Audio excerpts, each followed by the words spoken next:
중보기도 하나님 앞에 올려드리겠습니다. 네, 기도하시겠습니다. 지금까지 우리가 살아온 정상적인 삶은 우리를 안심하게 하는 삶이었습니다. 우리는 당연하게 부유한 사람과 가난한 사람을 구분하고 우리 편과 우리 편이 아닌 이들을 구별하였습니다. 우리가 문지어왔던 정상적인 범주 안에서 우리는 안전함을 느꼈고 우리는 행복했으며 우리는 확신 가운데 있었습니다. 하지만 전 세계를 강타한 코로나19 대유행은 지금까지 우리가 정상이라고 생각했던 삶을 무너뜨렸습니다. 바이러스의 힘은 부유한 사람과 가난한 사람을 구분하지 않았고 우리 편과 우리 편이 아닌 이들을 구별하지 않았습니다. 우리가 안전함을 느끼고 행복했던 정상적인 삶은 더 이상 정상이 아니게 되었습니다. 이 상황에서 우리는 주님의 뜻을 기다립니다. 우리가 쌓아 올려온 담을 무너뜨리라고 하시는 뜻, 부유한 사람과 가난한 사람, 우리 편과 우리 편이 아닌 이들을 더 이상 구별하지 말라시는 뜻, 이제 주님이 만들어 가실 새로운 일상을 향하여 마음을 열라시는 뜻을 기다립니다. 포로였던 이들이 해방되고 눈먼 사람들이 눈을 뜨게 되고 억눌린 사람들이 풀려나는 세상, 부유한 이들이나 가난한 이들 모두가 인간적인 삶을 보장받는 세상, 노동하는 이들이 행복한 삶을 보장받을 만큼의 임금을 받는 세상, 인간만이 아니라 하나님이 지으신 모든 피조 세계에 건강함이 회복되는 세상을 기다립니다. 모든 피조물이 아름답게 회복될 새로운 일상을 기다립니다. 아멘. 우리 함께 1분간 침묵하시겠습니다.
함께 살펴주실 말씀입니다. 오늘 함께 살펴주실 말씀은 구약성서 아모스서 5장 18절 24절, 거신서는 데살로니가 전서 4장 13절부터 18절, 복음서는 마태복음서 25장 1절부터 13절입니다.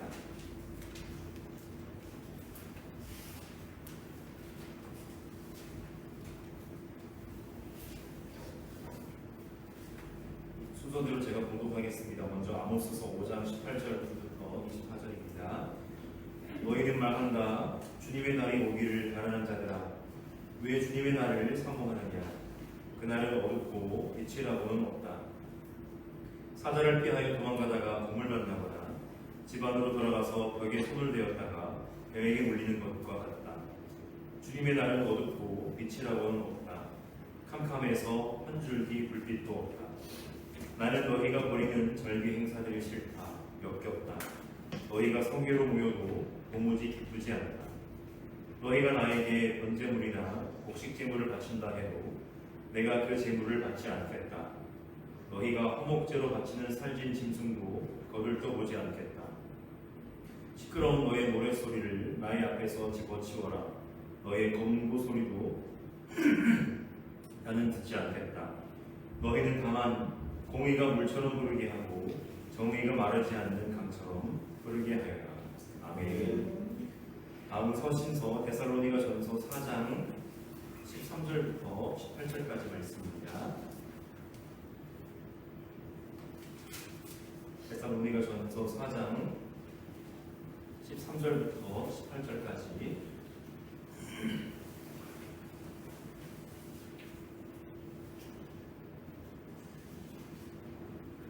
제가 공부하겠습니다. 형제 자매 여러분, 우리는 여러분이 잠든 사람의 문제를 모르고 지내는 것을 원하지 않습니다. 여러분은 소망을 가지지 못한 다른 사람들과 같이 슬퍼하지 않아야 할 것입니다.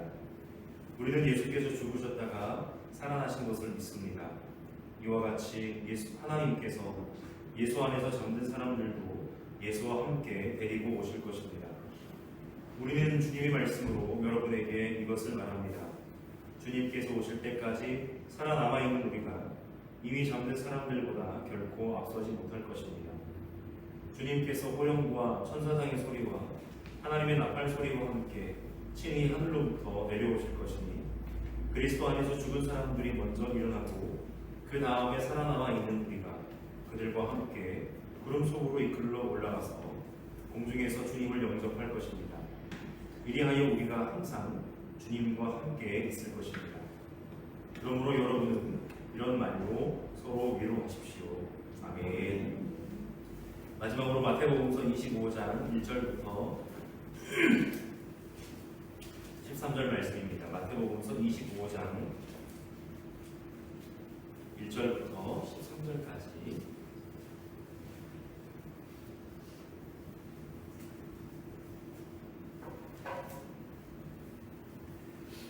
그런데 하늘나라는 저마다 등불을 들고 신랑을 맞으러 나간 10처녀에 비길 수도 있을 것이다.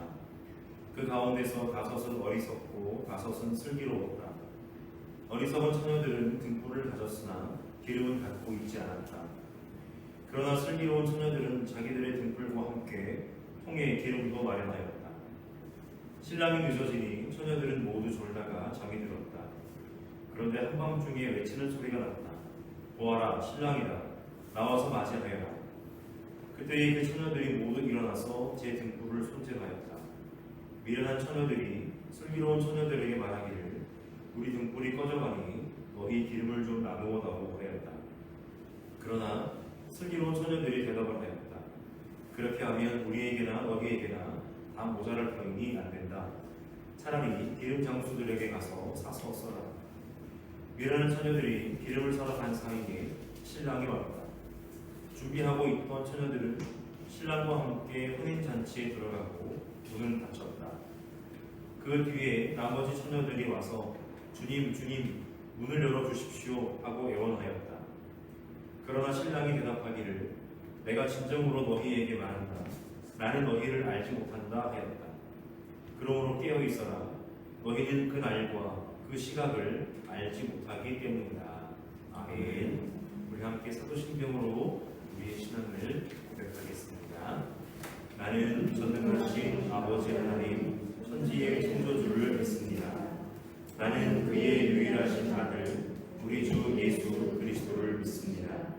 그는 성령으로 잉태되어 용정녀 마리아에게서 나시고 본디오 빌라도에게 고난을 받아 십자가에 못 박혀 죽으시고 장사된 지 사흘 만에 죽은 자 가운데서 다시 살아나셨으며 하늘에 오르시어 전능하신 아버지 하나님 우편에 앉아 계시다가 거기로부터 살아있는 자와 죽은 자를 심판하러 오십니다. 나는 성령을 믿으며 거룩한 공교회와 성도의 교제와 죄를 용서받는 것과 몸의 부활과 영생을 믿습니다. 아멘.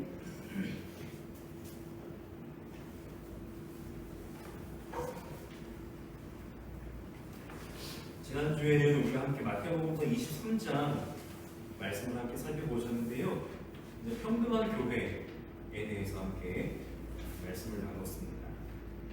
오직 하나님과 교회에 몰아드시는 예수 그리스도 외에 그 누구도 교회 안에서 높임을 받지 않아야 한다라고 하는 말씀이었고요. 이제 그 이후에 마태복음서 25장 사이에 23장의 나머지 부분과 24장까지가 사실 교회 역사로 건너뛰게 되는 부분인데 그 그 부분을 좀 간략하게 제가 말씀을 드리면요. 지난 본문 이후에 마태복음서 본문은 예수님이 이제 율법학자들과 바리새인들에 대해서 화를 선언하시는 말씀이 23장 13절부터 36절까지에 나오고요. 그 다음에 이제 예루살렘을 보고 예수님이 한탄하시는 이야기가 23장 37절부터 39절. 그러니까 상당히 분위기가 계속 무거워지는 겁니다. 그 말씀을 거쳐서 결국 24장에 보시면 예루살렘 성전의 파괴에 대해서 말씀을 하시고 더 나아가서 이제 마지막 날에 있을 그 재난에 대해서 이야기를 하시는 본문이 24장까지 계속해서 진행이 됩니다. 그리고 이제 마지막 날에 있을 재난은 결국 예루살렘 성전의 파괴 사건과 아주 연관이 있거든요. 이스라엘 백성들에게 예루살렘 성전이 파괴되었다고 하는 것은 사실은 정말 역사의 끝과 다를 바 없기 때문에 예루살렘 성전의 파괴 사건은 곧 마지막 종말의 때를 연상하게 하는 그런 이야기입니다. 이것이 의미하는 바는 무엇인가 하면은 이른바 이제 소위 오늘날 시한부 종말론자들, 그러니까 마지막 재난에 대한 이야기를 가지고 마치 미래의 앞날에 혹은 훗날에 특정한 시간, 특정한 공간에 예수님이 재림주가 내려온다, 아니면 심지어 자기가 재림주다, 이렇게 얘기하는 그 사람들의 주장이 얼마나 성서에 대한 무지에서 비롯된 말인지 우리가 잘 알 수가 있게 됩니다. 마태복음 24장 36절에 보시면 예수님이 마지막 날에 대한 이야기를 하시면서 무화과 나무에 들어온 이후에 뭐라고 말씀하시냐면은 그러나 그날과 그 시각은 아무도 모르고 하늘의 천사들도 모르고 아들도 모르고 오직 아버지만이 아신다 라고 그렇게 말씀을 하셨거든요. 그러니까 누구도 그 시간과 그 공간이 어디가 될지는 모른다라고 하는 것입니다. 심지어 오늘 본문에 예수님이 뭐라고 말씀하셨습니까? 아들도 모른다 라고 말씀하셨어요. 여기서 아들은 예수님 자신을 가리키는 말씀이거든요.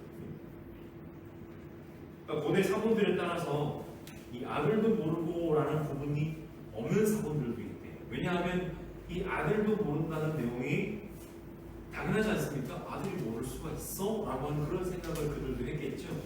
그래서 마지막 그때와 그 시각에 아들도 모른다라고 하는 구절은 그들이 영 마음에 걸렸던 거죠. 그래서 이제 그 내용을 빼버린 그런 사본들도 있습니다. 그런데 분명한 것은 마태복음서와 마가복음서는 아들도 모르고 라고 하는 내용을 그 속에 기록하고 있다라고 하는 것이죠.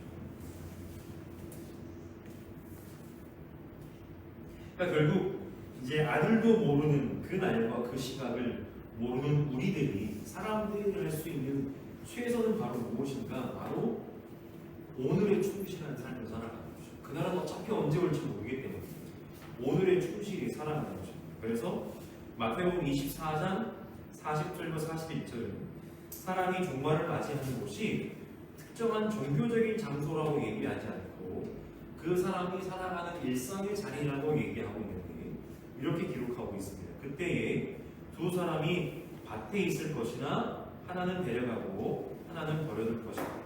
두 여자가 맷돌을 갈고 있을 터이나 하나는 데려가고 하나는 버려둘 것이다.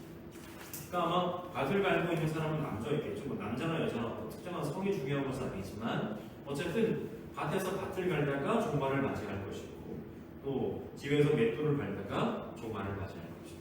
그러니까 그 날과 그 시각이 가까이 왔으니 재산을 다 팔아서 이곳으로 모이시오 라고 하는 사람들의 주장은 말 그대로 터무니없는 주장일 수밖에 없다라고 하는 것입니다. 그리고 오늘 본문에 처녀의 비유가 등장을 하게 됩니다. 오늘 본문에 보시면 예수님이 하늘나라를 10명의 처녀와 같다고 말씀을 하시는데요. 이 10명의 처녀는 잘 아시는 것처럼 어떤 사람인가 하면 혼인잔치에서 신부 혹은 신랑을 수행하는 역할을 하는 도우미들입니다. 그리고 이들이 10명이었다. 특정한 수가 정해진 것은 아니기 때문에 이 10명이었다라고 하는 그 사람들의 수는 어느 정도는 좀 상징적인 의미를 가지고 있지 않을까. 완전한 숫자로서의 그런 해석도 있습니다. 그리고 이 처녀라는 표현에서 알 수 있는 것은 그들은 아직 결혼을 아직 하지 않은 상태로서 먼저 결혼을 하는 신부나 혹은 신랑의 친척 내지는 친구들이었을 것이다 라고 하는 것이고요. 그러니까 아마 평소에 잘 아는 사람들이었겠죠. 그런데 나중에 신랑이 그 사람들을 모른다라고 얘기했을 때는 그것이 없었을까 궁금하기도 한데, 어쨌든 우리말 번역으로는 이 처녀라는 표현 때문에 여성을 가리키는 것 같지만요, 원래 헬라어인 파르테노스는 남성과 여성을 불문하고 결혼하지 않은 사람들을 가리킵니다. 그래서 오늘 말씀 나눈 시간에는 조금 어색할지도 모르겠는데 그들을 혼인잔치 도우미라고 부르겠습니다. 혼인잔치 도우미. 예수님께서 지금 혼인잔치를 예로 드시는 이유가 두 가지가 있습니다. 잘 아시는 것처럼 먼저 성서에서 하나님 나라가 바로 결혼식이라는 기쁨의 자리로 묘사되고 있기 때문에 예수님이 마지막 그때를 묘사를 하심에 있어서 혼인잔치에 도우미를 불러서 비유하고 계시고, 다른 하나는 오늘 서두에 말씀드렸던 것처럼 그 하나님 나라가 언제 임할지 모른다는 그 전제 조건 속에서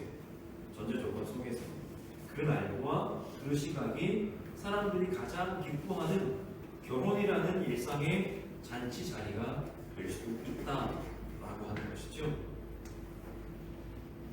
신학교 다닐 때 뭐 이런 농담을 해도 되는지는 모르겠습니다만은 서로 이제 동기들끼리 막 몰리면서 좀 얼굴이 좀 덜 생긴 친구들이 있잖아요. 야, 너는 언제 장가 갈 수 있겠냐라고 얘기를 하면 그 친구가 늘 하는 대답이 그거였어요.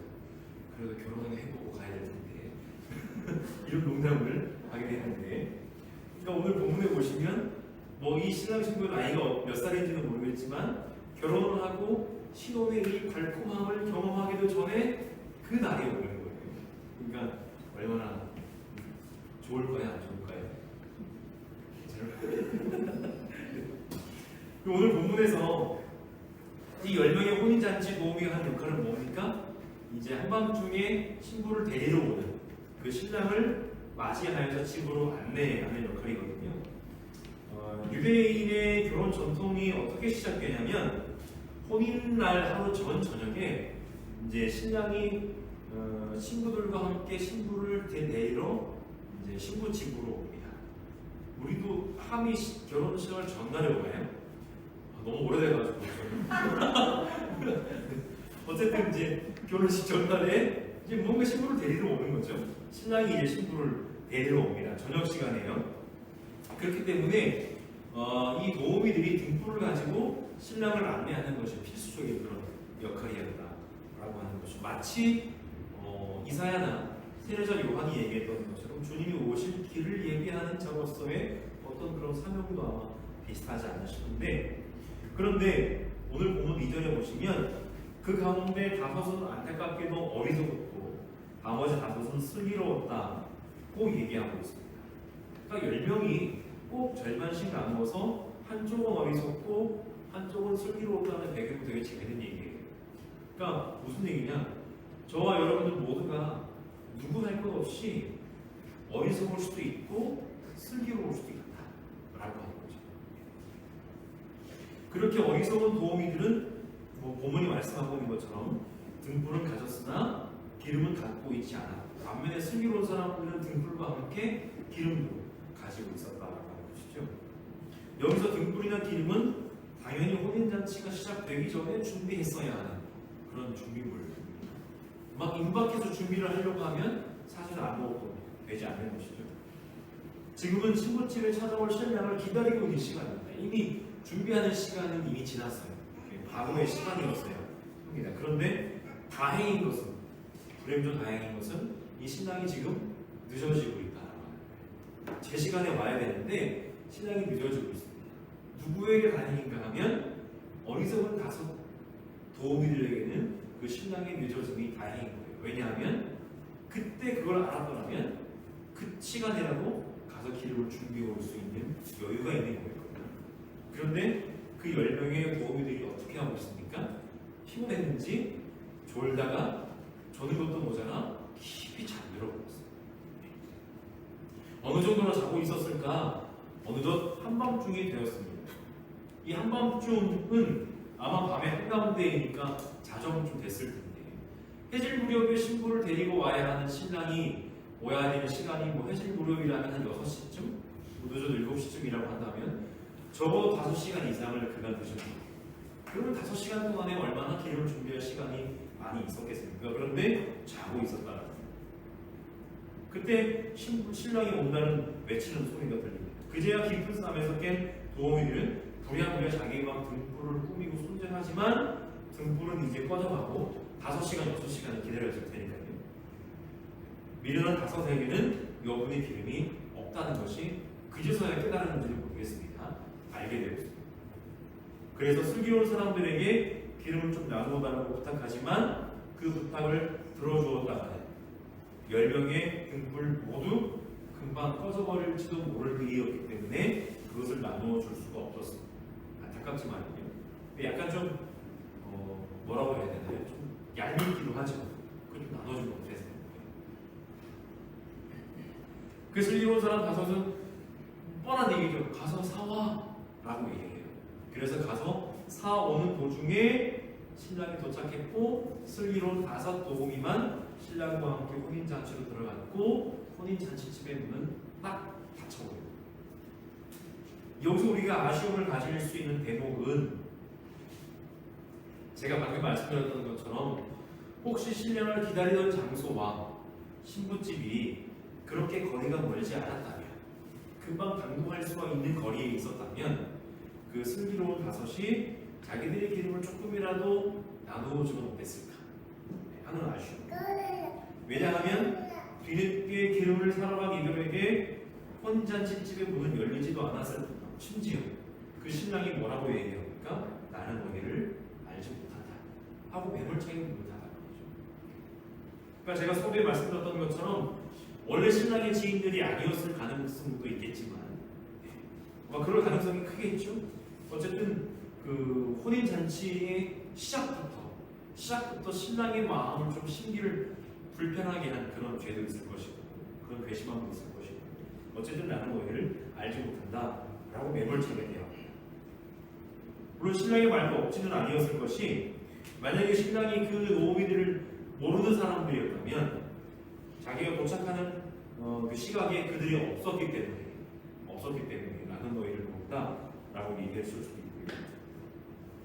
물론 이 대목에서도 마지막으로 희망을 가지고 슬기로운 그 5 도우미들이 저 사람들 우리와 함께 있는 그 사람은 맞습니다 라고 옆에서 얘기해 주었다면 어땠을까 하는 아쉬움도 없지는 않지만 본문은 그런 얘기에 대해서 침묵하고 있기 때문에 그냥 아쉬움 그대로 남기고요.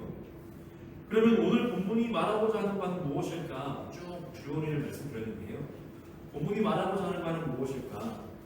이제 본문이 위치한 앞뒤의 맥락을 함께 살펴보시면 제가 서두에 쭉 23장 이후에 본문을 말씀을 드렸지만 오늘 본문을 둘러싸고 있는 앞뒤의 본문을 한번 보시면 이 본문이 이야기하고자 하는 바가 무엇인지 우리가 알 수 있게 됩니다.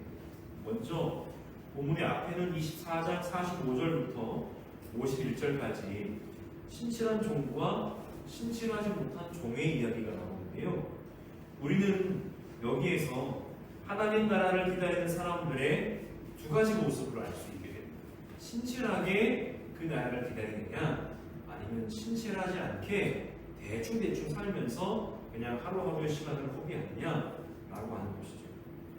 주인이 시킨 것을 잘 하고 있는 종과 주인이 늦게 오는 것을 틈타 온갖 나쁜 일을 하는 종이 이 비유에서 등장합니다.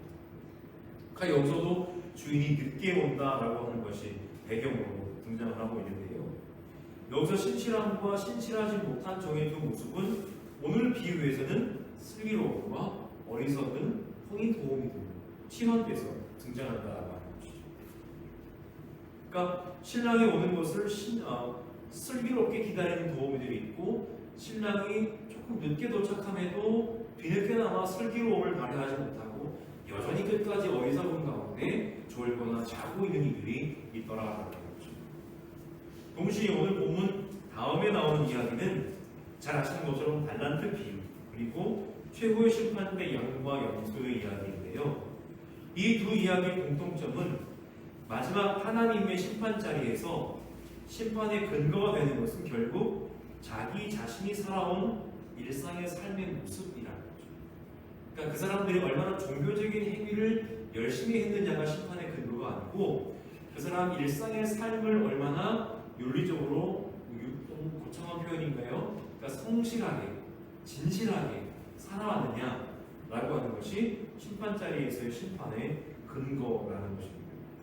이거는 누가 시켜서 되는 거 아니고요. 스스로가 하나님 앞에 자신을 세우며 살아가야 한다는 의미인 것이죠. 결국 오늘 본문을 앞뒤로 둘러싼 이야기들을 가지고 오늘 본문을 이해를 해보면 하나님 나라를 기다리며 살아가는 사람들의 모습은 크게 슬기롭거나 어리석은 두 가지 모습. 그런데 하나님의 나라의 임재, 즉 예수 그리스도의 재림은 조금 지연되고 있는 상태. 그것이 뭔가 사고가 생겨서 지연되고 있는 것이 아니고 어리석은 사람들 혹은 신실하지 못한 사람들에게 신실하게 될 수 있는, 슬기롭게 될 수 있는 기회를 주시기 위한 하나님의 은혜에 지체되는데 그러한 것을 깨닫지 못하고 여전히 슬기롭지 못하고 여전히 신실하지 못함 가운데 게으르고 졸뿐만 아니라 잠에 빠져 있는 그 두 사람들에게 그들이 준비해야 할 바로 등불의 길, 오늘 본문에서는요 등불의 길. 이것은 뭐냐면 하나님께서 나에게 주신 그 삶의 자리에 걸맞는 성실함 그리고 진실함 그러한 삶의 모습을 구비하도록 하기 위한 바로 하나님의 은혜의 말씀이다 라고 하는 것이죠. 그리고 최후의 심판 자리에서 자신이 가지고 살아온 모습에 대해 자신이 책임을 지는 겁니다. 기름을 준비 못한 도움은 혼인잔치집에 들어가지 못하게 되는 것이죠. 결론을 맺겠습니다. 이렇게 이어지는 여러 가지 이야기를 보면 하나님 앞에서 심판의 대상이 되는 삶은 바로 우리의 일상의 삶의 자리라고 하는 것이죠. 흔히 말하는 종교 생활의 열정의 정도가 심판의 대상이 아니라는 것입니다. 그리고 우리가 일상을 살아갈 때 얼마나 성실하게 살아가는가 하는 것도 하나님이 바라보시는 부분임도 살짝 엿보인다라고 하는 것입니다. 이것은 우리가 마치 잠깐 성실하지 못한 것에 하나님이 심판하신다는 말씀은 아니고요. 조금 바꿔서 말하자면 진실함이라고 할 수 있을까요?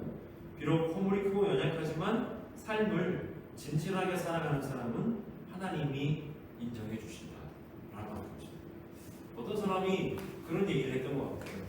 시간은 세월은 흐르는 것이 아니라 쌓여가는 것이다 라고 얘기를 했거든요.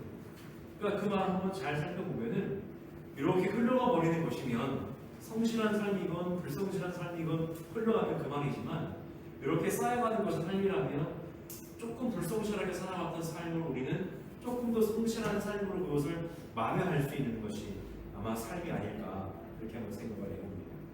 또 어떻게 보면 진실이라고 하는 것도 인간적인 차원의 모르는 진실은 또 연약하죠. 우리가 아무리 사람이 인간적으로 진실하게 살아간다고 해도 그것이 하나님 차원에서의 진실에 비교하면 사실은 아무것도 아닙니다. 오늘 본문에서 가성경이 슬기롭다라고 얘기했는데 여기서 슬기롭다라고 하는 것은 조금은 인간적인 차원에서 슬기로움이거든요. 해당말로 프로니모스라고 하는데 아주 긍정적인 슬기로움만은 아니고 어떻게 보면 제가 아까 이제 말씀 나눈 가운데 아쉬움을 좀 얘기를 했잖아요. 기름을 좀 나누어주든지 아니면 저 사람도 우리들과 같이 있었다라고 얘기를 해주든지 이랬으면 좋았겠는데 그러지 않았다라고 하는 거죠. 그래서 이 프로니모스라고 하는 이 슬기로움의 뜻은 어떻게 보면 좀 인간적으로 조금 부정적으로는 영악하다라고 하는 의미의 슬기로움, 좀 빼놓음이라고 해야 될까요? 빼놓이 같은 이제 그런 의미의 좀 슬기로움이다라고 할 수 있습니다. 오늘 본문에서 그것을 부정적으로 그리고 있지 않죠. 저 왜 영악해? 왜 이렇게 자기만 알아? 라고 얘기를 하지 않는다는 거예요. 왜요? 모든 사람은 다 그런 존재예요. 아무리 자기가 성인 군자처럼 그렇게 얘기를 해도 결국은 그 속에 영악함이 없는 사람은 없고요. 그 속에 이기적인 생각이 없는 사람은 한 사람도 없습니다. 그럼에도 불구하고 마치 야곱이 신앙의 전범이 될 수가 없어요. 왜냐하면 되게 영악하잖아요. 되게 엄숙한 주죠. 좀 과격하고 거칠지만 반면으로는 좀 섬세하지 못한 형을 좀 이용해 먹는 모습들을 우리가 보게 되지 않습니까? 그 사람들이 12지파의 조상이라고 하는 것이 되게 아이러니한 일인데 어쨌든 그런 사람들이지만 그럼에도 불구하고 뭔가 하나님에 대해서 기대를 가지고 있는 살아가는 사람들, 하나님은 그 사람들을 가지고 탓하지 않으신다라고 하는 것이죠. 물론 조금 더 이타적일 필요는 분명히 있겠지만 굳이 이제 이야기하자면 이런 비유가 괜찮을지 모르겠는데 우리가 보금자리 교회를 끌어나가는 데 있어서 정말로 기도해야 되는 문제가 있습니다. 정말로 기도해야 되는 문제가 있는데 사안에 따라서는 이걸 가지고 기도한다는 것이 영적 어울리지 않는 그런 일도 있어요. 어떤 거냐면 예를 들면 우리 교회당 마련할 때 예쁘게 색칠하셨잖아요. 우리 어떤 페인트 색을 가지고 칠할까 한번 기도해 볼까요? 기도하고 정합시다. 이거 뭔가 좀 어색하잖아요.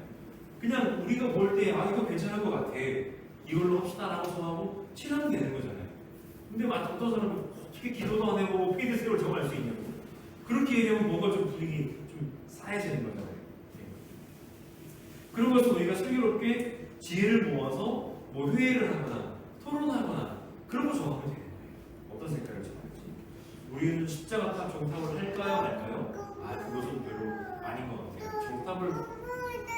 정탑을 세우는 건 큰 의미가 없는 거예요. 누구나 다 공감할 수 있는 그런 얘기 아니겠습니까? 그걸 가지고 기도해보고 결정하잖아요. 기도했더니 하나님 정탑 세워야 된다고 말씀하셨다. 이렇게 곤란한 거예요. 진짜 그렇게 말씀하시면 그러실 수도 있겠죠. 네, 어쨌든 당연히 그런 종류의 인간적인 슬기로움은 하나님의 지혜와는 차원이 다르죠. 당연히 다르죠.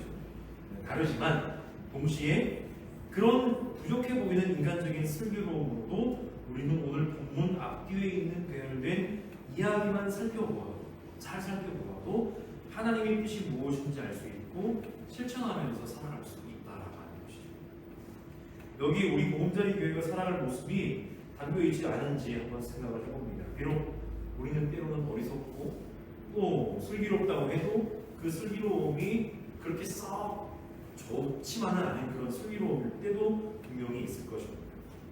우리가 발휘하는 지혜도 분명히 하늘의 것은 아니지만 늘 하나님 앞에서 겸손하게 하나님이 우리에게 원하시는 삶이 무엇인지를 늘 함께 고민하며 우리의 일상을 또 우리의 신앙생활을 또 생활신앙을 살아가는 교회가 되어갈 수 있기를 간절히 축원합니다. 함께 시편 찬송하시겠습니다. 시편 70편입니다.